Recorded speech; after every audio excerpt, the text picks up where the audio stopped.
Hello नमस्कार दोस्तों, आप सभी का मेरे यूट्यूब चैनल में स्वागत है। मैं आज आपके लिए पढ़ाऊंगा समांतर प्लेट संधारित्र की धारिता जब प्लेटों के बीच आंशिक रूप से परावैद्युत पदार्थ भरा हो।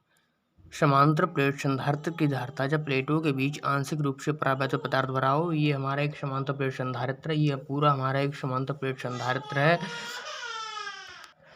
जिसकी दो प्लेटें एक्स और वाई हैं, जिनमें प्लेट एक्स को एक समान रूप से धनावेश दिया गया है और प्लेट वाई को एक समान रूप से ऋण आवेश दिया गया है। दोनों प्लेटों के बीच की दूरी डी है और दोनों प्लेटों का क्षेत्रफल कैपिटल ए है। इन दोनों प्लेटों के बीच में कोई परावैद्युत पदार्थ भरा है जिसका परावैद्युतांक के है और इसकी जो मोटाई है वो टी। परावैद्युत पदार्थ की जो मोटाई है वो हमारी टी है। ठीक है, एक बार चित्र को और समझें।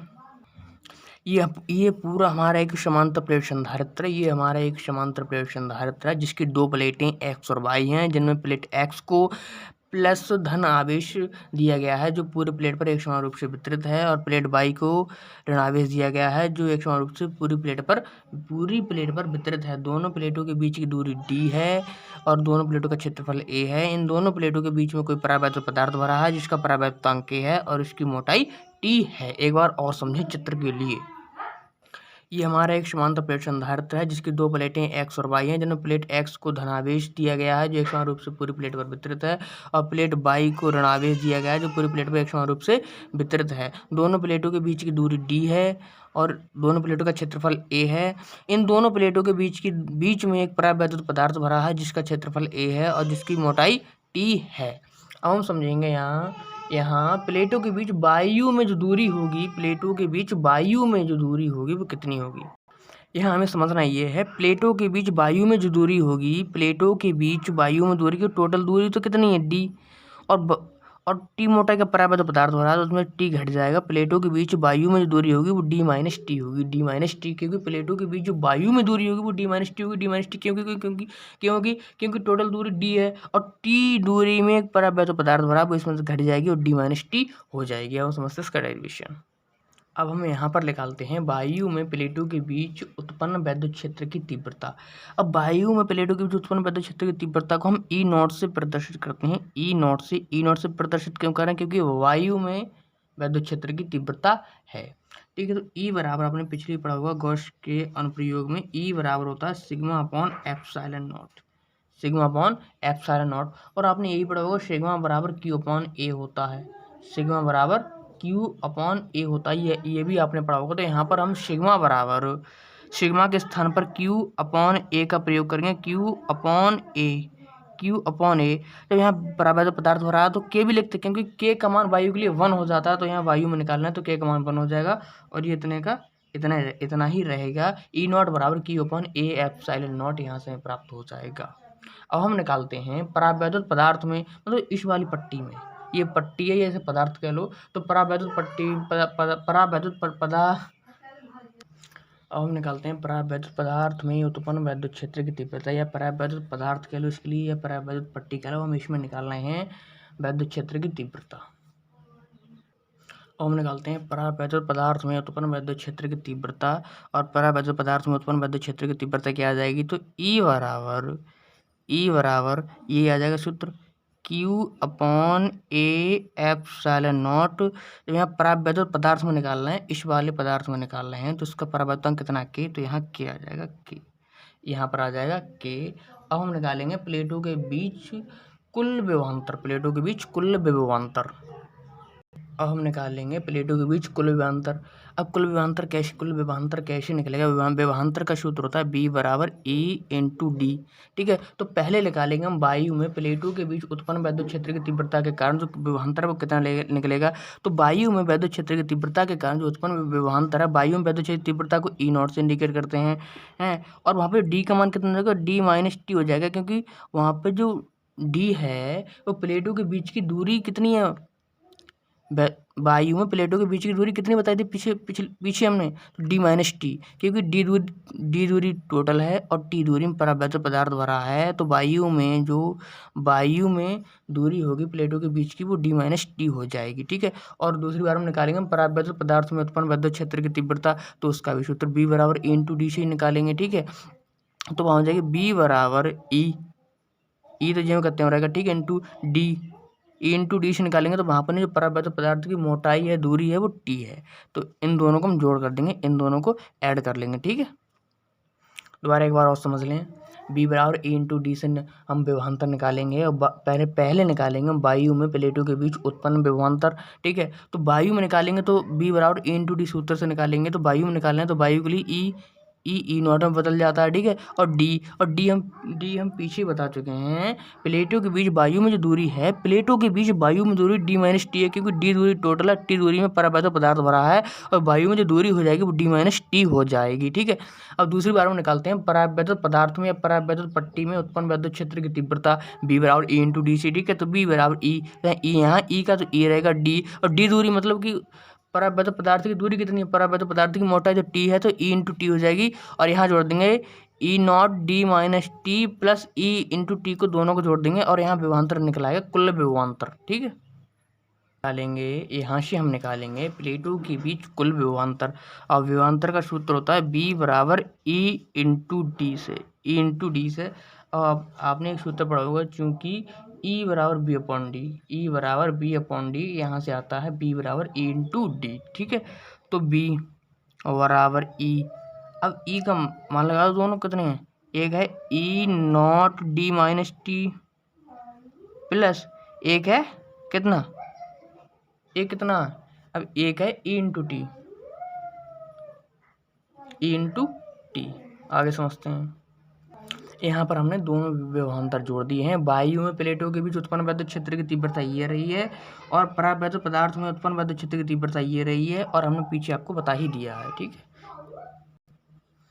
अब यहाँ से हम समझना है बी बराबर ई नॉट का मान कितना था, Q upon A epsilon naught, और डी माइनस टी का ज्यों का त्यों रहा, डी माइनस टी प्लस ई, और वहाँ ई का मान कितना है, क्यू अपॉन ए के एप्सिलॉन नॉट, ए के एप्सिलॉन नॉट इंटू टी। अब यहाँ से हमारा कॉमन आ रहा है बी बराबर Q upon A epsilon naught, common आ रहा है Q upon A epsilon naught, यहाँ से हमारा कॉमन आ रहा है, और यहाँ बच जाएगा डी माइनस टी, और यहाँ रह जाएगा प्लस, यहाँ टी रह जाएगा टी अपॉन के,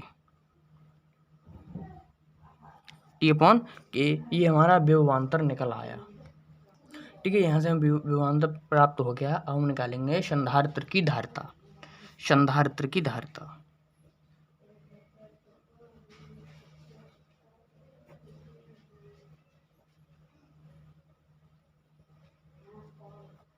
संधारित्र की धारिता का सूत्र होता है सी बराबर क्यू अपॉन बी, सी बराबर क्यू अपॉन बी। तो यहाँ से हमें सी का मान ज्ञात करना है, तो सी बराबर क्यू जो कहते हो, और बी का मान, पूरा बी का मान है, तो बी का मान लगा दो, बी का मान लग जाएगा Q upon A epsilon naught into D minus T plus T upon K, यहाँ से क्यू कैंसिल हो जाता है,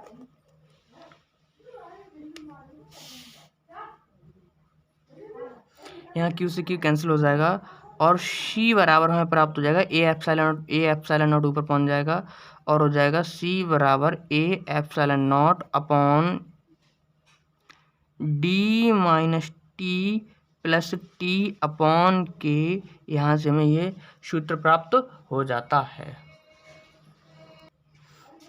यहाँ से हमें धारिता का ये फाइनल सूत्र मिल गया, ए epsilon naught upon D minus T plus T upon के। अब इसकी 3 शर्तें उन्हें और समझते हैं हम। अब इसकी पहली शर्त है, यदि प्लेटों के बीच संपूर्ण स्थान पर परावैद्युत पदार्थ भर दिया जाए, पूरे स्थान पर परावैद्युत पदार्थ भर दिया जाए, तो डी बराबर टी हो जाएगा, डी बराबर टी हो जाएगा। और यहाँ हमें धारिता का सूत्र मिल जाएगा। जब यहाँ डी के बराबर डी रख दिया जाएगा तो कितना आ जाएगा, यहाँ डी के बराबर डी रख दिया जाएगा, तो यहाँ 0 हो जाएगा, ये हमारा मामला 0 हो जाएगा, और टी की जगह डी रख दिया जाएगा, रख लो चलो एक बार, A epsilon naught upon D minus D plus T के स्थान पर D upon K, D upon K, तो यहाँ से डी से डी कैंसिल हो जाएगा ये, और के ऊपर पहुँच जाएगा, तो सी बराबर हो जाएगा ए के एप्सिलॉन नॉट अपॉन डी। तो यहाँ से हमें सी का पहली शर्त का ये सूत्र मिल जाएगा।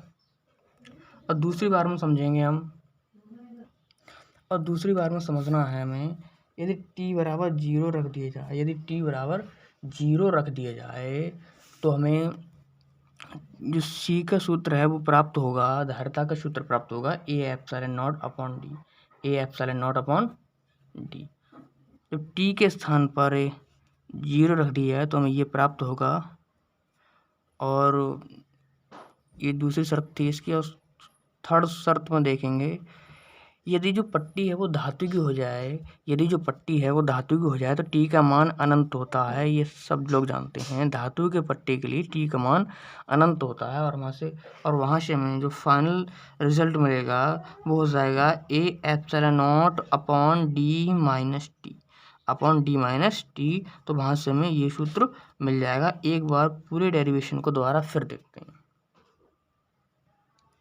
समांतर प्लेट संधारित्र की धारिता जब प्लेटों के बीच आंशिक रूप से परावैद्युत पदार्थ भरा हो, और ये हमारा चित्र है, ये हमारे समांतर प्लेट संधारित्र जिसकी दो प्लेटें एक्स और वाई हैं। इनमें प्लेट एक्स को धनावेश दिया जाता है जो पूरी प्लेट पर एक समान रूप से वितरित हो जाता है, और प्लेट वाई पर ऋणावेश, प्लेट वाई को ऋणावेश दिया जाता है जो पूरी प्लेट पर एक समान रूप से वितरित हो जाता है। दोनों प्लेटों के बीच की दूरी डी है, दोनों प्लेटों के बीच की दूरी डी है, और इसका क्षेत्रफल ए है।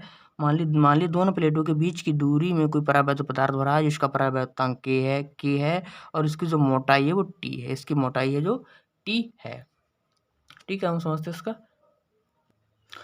हम समझते हैं, पहले निकालते हैं वायु में प्लेटों के बीच की दूरी। वायु में प्लेटों के बीच उत्पन्न वैद्युत क्षेत्र की तीव्रता। जब वायु में है तो प्लेटों के बीच उत्पन्न वैद्युत क्षेत्र की तीव्रता निकालनी है तो ई नॉट आएगा। ठीक है, वायु के लिए नॉट आता है, ई नॉट। तो ई नॉट बराबर सिग्मा अपॉन एप्सिलॉन नॉट, ये गॉस के अनुप्रयोग में आपने पढ़ा होगा। सिग्मा अपॉन एप्सिलॉन नॉट बराबर, सिग्मा बराबर आपने ये भी पढ़ा होगा, आवेश का पृष्ठ घनत्व सिग्मा होता है, सिग्मा बराबर क्यू अपॉन ए, सिग्मा बराबर क्यू अपॉन ए। तो यहाँ हम सिग्मा के स्थान पर क्यू अपॉन ए का प्रयोग करते हैं, तो ई नॉट बराबर Q upon A epsilon not हो जाएगा। ठीक है, फिर आगे निकालते हैं परावैद्युत पदार्थ में उत्पन्न वैद्युत क्षेत्र की तीव्रता, या परावैद्युत पट्टी में, ये आपकी परावैद्युत पट्टी है ये वाली। ठीक है, परावैद्युत पट्टी में उत्पन्न वैद्युत क्षेत्र की तीव्रता, तो यहाँ आ जाएगा ई बराबर ये सूत्र आ जाएगा, ई बराबर Q upon A epsilon not. अब परावैद्युत पट्टी में है, मैं परावैद्युत पट्टी का परावैद्युतांक कितना है के, तो के आ जाएगा। और वायु में हमने के क्यों नहीं लिखा, क्योंकि वायु में के का मान बना होता, लिखने से कोई फर्क नहीं होगा। अब हम निकालते हैं प्लेटों के बीच विभवांतर, बी बराबर ए इंटू डी है। अब एक बार इसको विभवांतर को समझ लें ध्यान से। अब हमें यहाँ समझना ये है कि प्लेटों के बीच वायु में जो दूरी होगी डी माइनस टी होगी। डी माइनस टी क्यों होगी, क्योंकि टोटल दूरी तो कितनी है डी, टोटल दूरी डी है, और टी दूरी में परावैद्युत पदार्थ भरा है, तो परावैद्युत पदार्थ की दूरी है वो घट जाएगी। टोटल दूरी में से परावैद्युत पदार्थ की दूरी घट जाएगी, और जो प्लेटों के बीच वायु में जो दूरी रह जाएगी वो डी माइनस टी हो जाएगी। प्लेटों के बीच वायु में दूरी है, विशेष ध्यान देना, वायु में दूरी है डी माइनस टी, वायु में दूरी डी माइनस टी है, परावैद्युत पदार्थ की जो पट्टी की दूरी है वो टी है। ठीक है, तो यहाँ हमने निकाला विभवांतर, और विभवांतर का सूत्र होता है बी बराबर ई इंटू डी, बी बराबर ई इंटू डी। ठीक है, अब वैद्युत क्षेत्र की तीव्रता दो निकल के आ गई हमारे पास, वो कौन कौन सी हैं, प्लेटों के बीच उत्पन्न वैद्युत क्षेत्र की तीव्रता वायु में, तो बी बराबर वायु के लिए निकल रही तो ई नॉट आ जाएगा, वायु के लिए निकालना तो ई नॉट आ जाएगा। ठीक है, ई नॉट आ जाएगा। और वायु के लिए जो दूरी है प्लेटों के बीच, वायु में दूरी कितनी है डी माइनस टी, तो डी माइनस टी आ जाएगा। ठीक है, एक विभवांतर तो हमारा ये हो गया, समीकरण नंबर 1 हो गई। ठीक है, अब दूसरी है परावैद्युत पदार्थ में उत्पन्न वैद्युत क्षेत्र की तीव्रता, या परावैद्युत पट्टी में। परावैद्युत पट्टी कौन सी है, इसके लिए परावैद्युत पट्टी कहा गया है, इसके लिए परावैद्युत पट्टी कहा गया है। तो बी बराबर एक ही सूत्र आ जाएगा, तो ई वायु में तो है नहीं, तो ई का ये रहेगा। ठीक है, और डी के स्थान पर क्या है टी, क्योंकि परावैद्युत पदार्थ की जो पट्टी की जो लंबाई है, जो मोटाई है वो टी है, तो ई इंटू टी। ठीक है, अब बी के यहाँ से दो मान आ गए, अब बी के यहाँ से दो मान आ गए, ई नॉट डी माइनस टी और ई इंटू टी। तो यहाँ निकालेंगे कुल विभवांतर, कुल विभवांतर। जब यहाँ से हम कुल विभवांतर निकालेंगे तो b बराबर, ये दोनों जोड़ देंगे, E naught D minus T, E naught D minus T plus E into T, तो यहाँ से हमें विभवांतर प्राप्त हो जाएगा। ठीक है, एक बार और समझें इसके लिए। समझना ये है, प्लेटों के बीच जो वायु में दूरी है वो d माइनस टी हो जाएगी। d माइनस टी क्यों हो जाएगी? क्योंकि टोटल दूरी d है और t दूरी में परावैद्युत पदार्थ भरा है और वायु में प्लेटों के बीच की दूरी हमें ज्ञात करना है, तो d माइनस टी हो जाएगी क्योंकि टोटल दूरी में से परावैद्युत पदार्थ की दूरी घट जाएगी और हमें फाइनल दूरी है वो d माइनस टी प्राप्त हो जाएगी। ठीक है, अब हमें निकालना है प्लेटों के बीच उत्पन्न कुल विभवांतर। अब यहाँ हमें दो तरीके की तीव्रताएं प्राप्त हो चुकी हैं, वो कौन कौन सी हैं? एक तीव्रता तो है वायु में प्लेटों के बीच उत्पन्न वैद्युत क्षेत्र की तीव्रता। अगर वायु में हमने निकाली है तो अब हम इसका विभवांतर ज्ञात करते हैं, तो b बराबर वायु के लिए ई नॉट का प्रयोग करते हैं, तो ई नॉट और जो दूरी है वो d की जगह d माइनस टी में बदल जाएगी क्योंकि वायु के लिए d माइनस टी दूरी का हमने प्रयोग किया है। ऊपर देख लें, ऊपर लिखा है प्लेटों के बीच वायु में दूरी है वो d माइनस टी है और दूसरी समीकरण हम निकालते हैं। दूसरी हमने तीव्रता निकाली है परावैद्युत पदार्थ के कारण उत्पन्न वैद्युत क्षेत्र की तीव्रता। अब परावैद्युत पदार्थ के कारण उत्पन्न वैद्युत क्षेत्र की जो तीव्रता है या परावैद्युत पट्टी के कारण उत्पन्न वैद्युत क्षेत्र की तीव्रता है, उसके लिए ई का मान तो ई रहेगा है। और परावैद्युत पदार्थ की जो दूरी है वो टी है, वो यहाँ समझे परावैद्युत पदार्थ की जो पट्टी है वो टी है। ठीक है, अब यहाँ से हमें कुल विभवांतर प्राप्त हो गया है b बराबर, दोनों विभवांतरों को हमने जोड़ दिया है क्योंकि दोनों विभवांतर हैं, एक तो है प्लेट के कारण मतलब कि वायु में उत्पन्न वैद्युत क्षेत्र की तीव्रता है और एक है परावैद्युत पट्टी के कारण उत्पन्न वैद्युत क्षेत्र की तीव्रता है और दोनों से हमने विभवांतर ज्ञात कर लिया है और यहाँ से विभवांतर आ गया है b बराबर A naught D minus T plus E into T. ठीक है, तो यहाँ से हम मान रख देंगे और यहाँ से हमें विभवांतर का मान प्राप्त हो जाएगा। वो कैसे, वो देखें आगे। ठीक है, ये हमने ज्ञात कर लिया है वायु में प्लेटों के बीच उत्पन्न वैद्युत क्षेत्र की तीव्रता ई नॉट बराबर सिग्मा अपन एप्सिलॉन नॉट और सिग्मा को हमने क्यू अपन ए में तोड़ लिया, तो Q upon A epsilon naught परावैद्युत पदार्थ में या परावैद्युत पट्टी में उत्पन्न वैद्युत क्षेत्र की तीव्रता ई बराबर क्यू अपन के ए एप्सिलॉन नॉट। यहाँ के क्यों लिखा? क्योंकि वायु में जो के का मान होता है 1 होता है, यहाँ के से लिखने का प्रभाव नहीं पड़ेगा। और यहाँ क्यों लिखा है? यहाँ के का मतलब ये है कि परावैद्युत पदार्थ में परावैद्युत पट्टी में और परावैद्युत पट्टी का परावैद्युतांक के है, तो के इसलिए लिखा के और ये वाला जो कहते हैं Q upon A epsilon not, Q upon A epsilon not. फिर हमने निकाला है प्लेटों के बीच कुल विभवांतर b बराबर ए इंटू डी से, तो b बराबर E naught D minus T plus E into D. और b बराबर ए इंटू डी कहाँ से है? b बराबर ए इंटू डी हमें प्राप्त हुआ है ई बराबर बी अपॉन डी से, यहाँ से हमने विभवांतर ज्ञात कर लिया है b बराबर ए इंटू डी। आगे समझे, b बराबर E naught D minus T plus E into T. यहाँ से ई नॉट का हमने मान रखा Q upon A epsilon naught D minus T जो कहते हैं रहा, प्लस ई का मान है मतलब परावैद्युत पदार्थ के लिए, परावैद्युत पट्टी के लिए ई का मान है क्यू अपॉन ए के एप्सिलॉन नॉट इंटू टी। यहाँ से Q upon A epsilon naught हमने कॉमन ले लिया, अंदर हो गया D minus T plus T upon K, Q upon A epsilon naught अंदर आ गया D minus T plus T upon K. यहाँ से हमें ये विभवांतर प्राप्त हो गया, अब हम निकालते हैं संधारित्र की धारिता। संधारित्र की धारिता का सूत्र होता है सी बराबर क्यू अपॉन वी, सी बराबर क्यू अपॉन वी या क्यू बराबर सी बी से हमने प्राप्त किया है। यहाँ आप समझ सकते हैं क्यू बराबर सी बी से हमने सी का मान प्राप्त किया है, तो सी बराबर क्यू अपॉन वी, यहाँ से हमें वैल्यू आ गई। ठीक है, फिर हम यहाँ रखते हैं सी बराबर क्यू जेम का तेमरा, ये वाला क्यू जेम का तेमरा। यहाँ से बी का ये मान हमने ये वाला पूरा मान रख दिया। यहाँ बी का मान कौन सा? ये बी का मान इतना मान है, ये वाला बी, ये बी का मान है, ये हमारा है। यहाँ से हमें बी का मान प्राप्त हुआ है, बी बराबर है Q upon A epsilon naught into D bracket में D minus T plus T upon K. यहाँ से क्यू कट गया, तो अब ये ए एप्सिलॉन नॉट ये इतनी वैल्यू ऊपर पहुंच जाएगी तीसरे नंबर का पहले नंबर पे और हो जाएगा ए epsilon naught upon D minus T plus T upon के। ठीक है, यहाँ से हमें ये धारिता, ये फाइनल धारिता प्राप्त हो चुकी है। यहाँ से हमें फाइनल धारिता का रिजल्ट प्राप्त हो गया। अब इसकी 3 कंडीशन उसे समझते हैं हम। अब इसकी 3 कंडीशन का मतलब है यदि प्लेटों के बीच संपूर्ण स्थान पर परावैद्युत पदार्थ भर दिए जाए, मतलब पूरे संधारित्र में परावैद्युत पदार्थ भर दिए जाए, तब D बराबर T हो जाएगा, फिर C बराबर ए एप्सिलॉन नॉट, फिर T के स्थान पर D का प्रयोग किया है क्योंकि T और D दोनों बराबर हो चुके हैं, D minus D plus D upon के, D से D कट गया जिसका मान 0 आ जाएगा और के ऊपर पहुँच जाएगा, तो हो जाएगा C बराबर ए के एप्सिलॉन नॉट अपॉन डी, ए के एप्सिलॉन नॉट अपॉन डी। दूसरी शर्त में है टी बराबर 0, तो सी का मान प्राप्त हो जाएगा ए एप्सिलॉन नॉट अपॉन डी।